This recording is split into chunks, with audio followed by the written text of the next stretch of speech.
ಜನಪದರ ಹಾಡುಗಳು ಮನುಷ್ಯನ ಬದುಕಿನ ಅಂತರಾಳದ ಭಾವನೆಗಳನ್ನು ಸೆರೆ ಹಿಡಿಯುತ್ತವೆ. ಹಳ್ಳಿಯ ಸೊಗಡಿನಲ್ಲಿ ಮುಕ್ತ ವಾತಾವರಣದಲ್ಲಿ ಬೆಳೆದ ಹೆಣ್ಣು ಮಗಳು ಬಾಲ್ಯದಲ್ಲಿ ತಂದೆಯ ಪ್ರೀತಿ, ತಾಯಿಯ ಮಮತೆ, ಅಣ್ಣ ತಂಗಿಯ ಬಾಂಧವ್ಯದೊಂದಿಗೆ ತನ್ನ ಗೆಳೆಯರ ಜೊತೆ ಆಟ ಪಾಠ ತುಂಟಾಟ ಆಡುತ್ತಾ ಬೆಳೆಯುತ್ತಾಳೆ.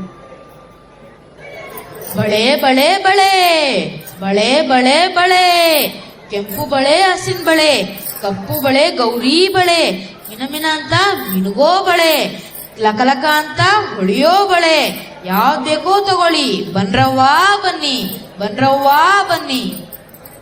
ಯಾಕವ್ವ ಹಿಂಗ್ ಸಪ್ಪು ಕೂತಿದ್ಯಾ? ಬಾ ಬಳೆ ತಗೋ ಬಾ. ಇದ್ ನೋಡು ರಾಮಾಚಾರಿ ಬಳೆ. ರಾಮಾಚಾರಿ ಬಿಚ್ಚಾರ್ದಾಗ ನಮ್ ಮಾಲಶ್ರೀ ಇದೇ ಬಳೆ ಹಾಕೊಂಡಿರೋದು. ಈ ಬಳೆ ನೀನ್ ಹಾಕೊಂಡ್ರೆ ಸೇಟ್ ಮಾಲಶ್ರೀ ತರನೇ ಕಾಣ್ತೀಯ. ಓ, ಈ ತರ ಗಾಜಿನ ಬೆಳೆಗಳೆಂದ್ರೆ ನಮ್ಮ ಅವ್ವಂಗ್ ಬಾಳ ಇಷ್ಟ. ಈ ಬೆಳೆಗಳನ್ನ ನಮ್ಮ ಅವ್ವಂಗ್ ಹೋಗಿ ಕೊಟ್ಬರ್ತ್ಯಾ? ಅಯ್ಯೋ, ಅದಕ್ಕೇನಂತೆ. ಎಲ್ ಬರುತ್ ನಿಮ್ಮ ಅವ್ವನ್ ಮನೆ? ಅಗೋ, ದೂರದಲ್ಲೊಂದ್ ದೊಡ್ಡ ಬೆಟ್ಟ ಕಾಣ್ತಾ ಇದೆ ಅಲ್ಲ, ಆ ಬೆಟ್ಟ ದಾಟಿ ಮುಂದೆ ಹೋಗ್ತಾ ಇದ್ರೆ ಅಲ್ಲೊಂದ್ ದೊಡ್ಡ ಕೆರೆ ಸಿಗುತ್ತೆ. ಆ ಕೆರೆ ದಾಟಿ ಮುಂದೆ ಹೋಗ್ತಾ ಇದ್ರೆ ಒಂದು ಮಾವಿನ ತೋಪು. ಅಯ್ಯೋ ಅಯ್ಯೋ, ನಿಂತ್ಕೊಳ್ಳಯ್ಯ, ಎಲ್ಲಿಗೆ ಹೋಗ್ತಾ ಇದ್ಯಾ?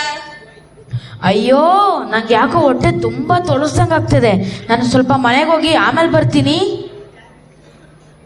ಈ ಬೆಳೆಗಳನ್ನೆಲ್ಲ ನಾ ತಗೊಳ್ತೀನಿ. ನಮ್ಮ ಅವ್ವನ ಮನೆಗೆ ಹೋಗಿ ಬರ್ತೀಯಾ? ಹೌದಾ? ದಿಟ್ಟವಾಗ್ಲೂ ಇಷ್ಟೂ ಬಳೆ ತಗೋತೀಯಾ? ನಿನ್ ಮೇಲಾಣೆಗ್ಲು ಇಲ್ಲ ಇಲ್ಲ, ನನ್ ಮೇಲಾಣೆಗ್ಲು ತಗೊಳ್ತೀನಿ. ಹಾಗಾದ್ರೆ ಸರಿ. ಎಲ್ ಬರುತ್ ನಿಮ್ ತವ್ರ ಮನೆ?